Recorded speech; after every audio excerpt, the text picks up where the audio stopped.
Hey guys, Keelancer here. Welcome back to another Keelancer Gaming. Don't forget to hit that thumbs up button, guys, and comment. That definitely helps me in the YouTube algorithm. Now, with further ado, we're going to be jumping into some gaming news on the Game Rant site. This time, it's Persona. Alright, comparing all of the Persona protagonists, which I think this is an interesting article to read, by the way. Alright, the long-running Persona series is known for its fusion of RPG gameplay and simulated school life, with the formula being was firmly established in Persona 3. The game's protagonists are historically mostly silent and leave a lot of players to their imaginations. However, when they are compared to each other, their individual characters become more apparent. The mainline Persona games have been 7 protagonists across the series, and they do have traits in common. All of them are natural leaders and have personalities that draw other people towards them. However, the way they interact with other characters and how they view themselves change in each game. Okay. All right, we're going to start off with Persona 1. Now, a lot of you guys haven't played Persona 1. I haven't played Persona 1, guys. So, I don't really know this character like that. Actually, I barely know the character at all. And I had to sit down and watch a whole story playthrough and breakdown of Persona 1, but also Persona 2 and Persona 2's sequel as well. Okay. Out of all the protagonists, Persona's main character is perhaps the most blank slate. While the manga names him Noe Todo, the only official name he has received in the actual games is Boy with an airing. He does not lean particularly towards any sort of personality as mostly silent protagonist, aside from the elaborate trait of natural leader. Side content and flavored text fill in some of the gaps for Noe's Noe. For example, a comment Marx suggested that Noe isn't particularly studious. He apparently pierced his own ear at the age of 12, suggesting some extent of impulsivity or rebellion.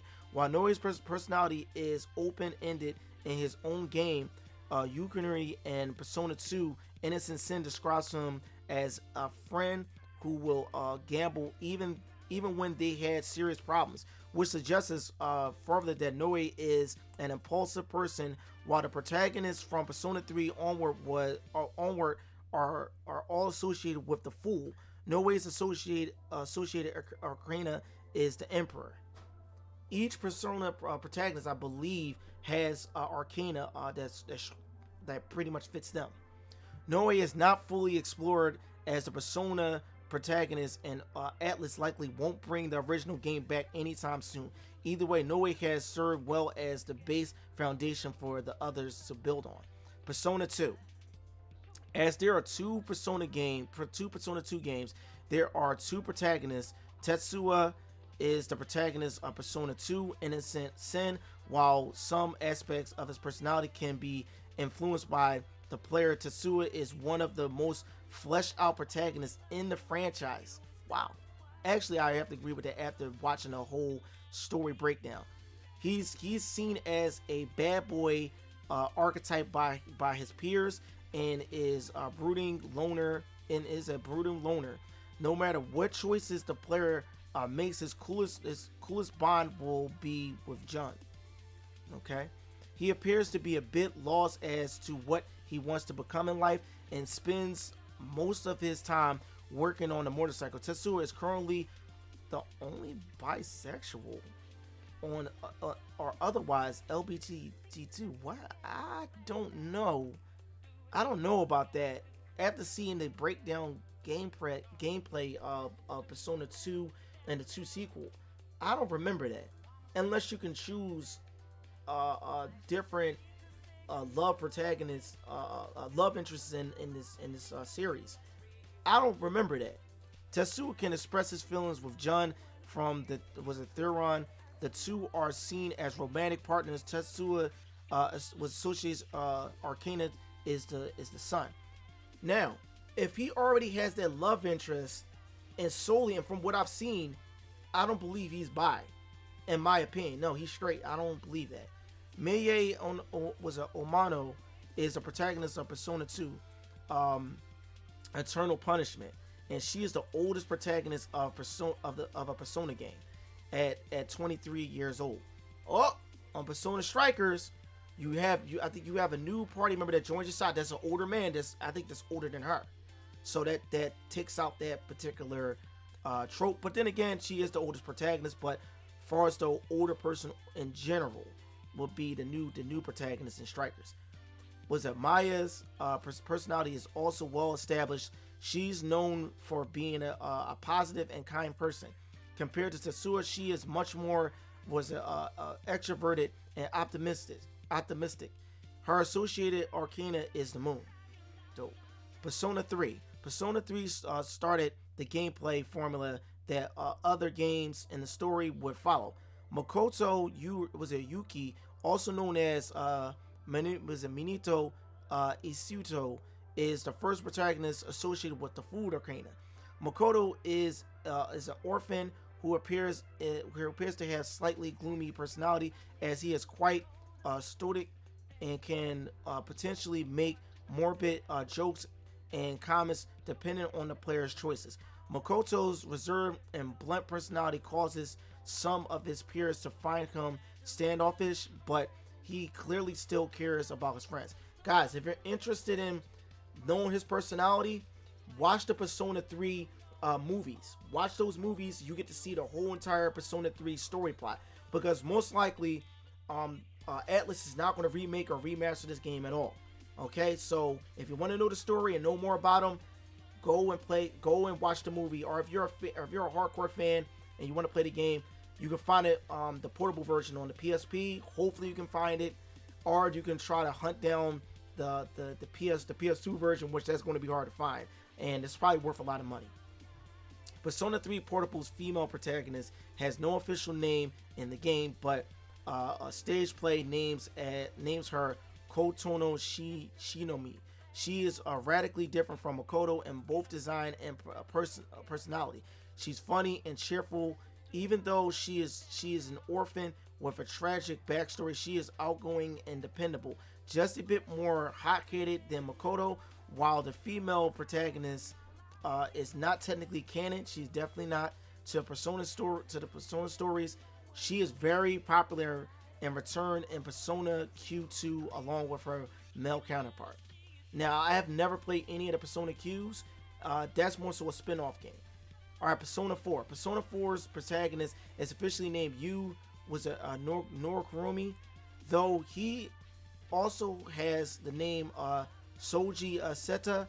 In the manga, Yu's personality varies a bit across the many Persona 4 adaptation and spin-offs, but he is most consistently depicted as a very quiet but friendly character. Yu is cool-headed and mature, and his sense of humor is dry and simple.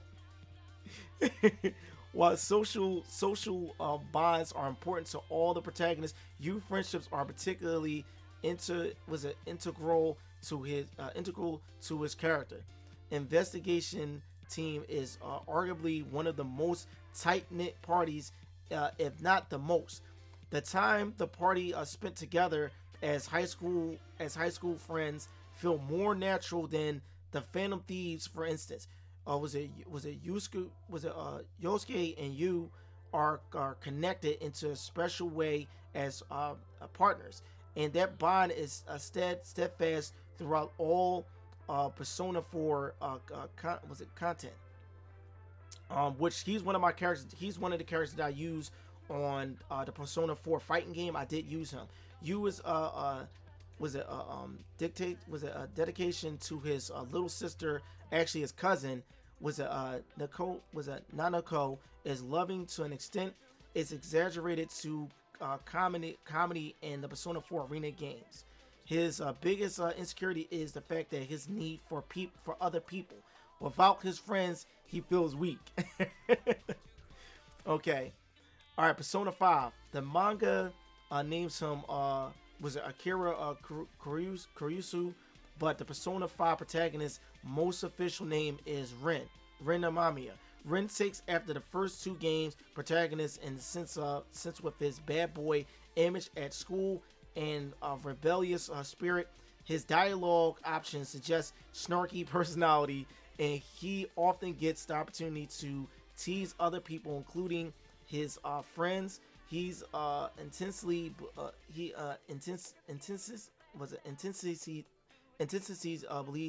believes his compassionate center. He has a strong sense of justice and does not want to see people being taken advantage of, which I can understand due to what he's been through.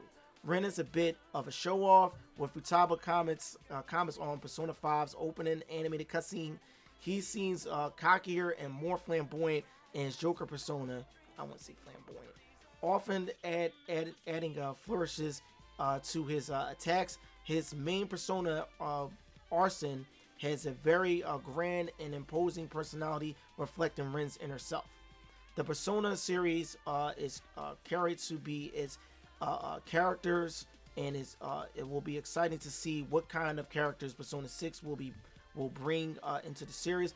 Hopefully the protagonist will have plenty personality, just as much of a compelling character as its predecessors. 2021 is expected to be a big year of Persona, so announcements may be on the horizon. Persona 5 is available now on PS3, PS4. Persona 6 is rumored to be in development. Yeah, it's rumored to be in development, but it's also another fantasy RPG that's going to be made by Atlas overall. Well, I hope you guys enjoyed that gaming news, guys. It was really fun. There was some stuff in there that wasn't necessary and some things I didn't like. But you guys let me know what protagonist and persona that you like if you played the game. Comment in the comment section below. Don't forget that thumbs up button, guys. It definitely helps me in the YouTube algorithm. This is Kill Lancer. We got more Persona coming up.